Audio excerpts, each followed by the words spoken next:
So we've hit a 17th record low on our mortgage rates. So we're going to talk today about what might the market look like in 2021. Is it going to stay the same, or will we see some changes? I don't know. Let's talk about it. This is Heather Denaro, helping you find your best beach life. So stay tuned.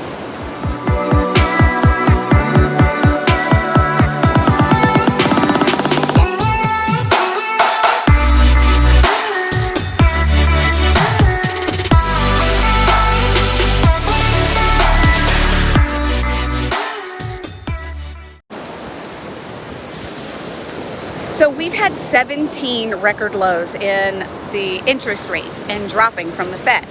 What has that meant?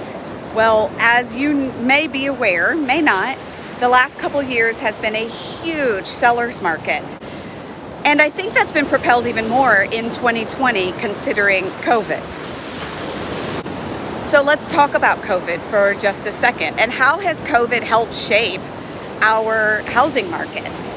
In a post-COVID world, we've gone so digital. We knew that this world was coming. We knew that the online world wasn't very far away, but I don't think any of us expected to be propelled so completely as we have been because of COVID. The entire world, not just the US, has had to go to digital online, whether it's work or school. And I think because of that, it's allowed our families to decide to relocate.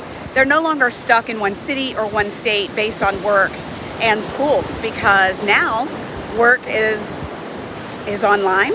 And so families can relocate and go closer to the rest of their family, or maybe escape cold climates or larger states with higher taxes and fees.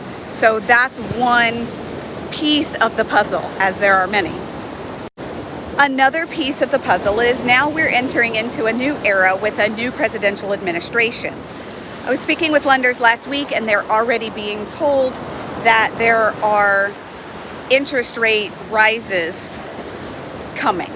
So I think our record lows we're going to be seeing the end of those. Well, what does that mean for you? If you're looking at buying or selling, it doesn't matter, either one, you'll want to go ahead and think of that for sooner rather than later, because if the interest rates start rising, I mean, of course they're not going to skyrocket instantly, but if they begin to rise, then people will become, a little slower maybe to purchase a house. So if you're selling, you want a buyer to be able to get those good rates, and if you're buying, of course, you want to cash in while you can. I mean, it's almost free money. We haven't seen this in, ever. So as we know, there is no constant in life, and the only constant is change. So hopefully this was informative for you. If you'd like more information, just click down below, throw a comment in there, let me know what your thoughts are. Of course, nobody has a crystal ball to be able to predict the future, but there are some signs. So I hope you've enjoyed this. I'm Heather Denaro, and we'll talk to you soon.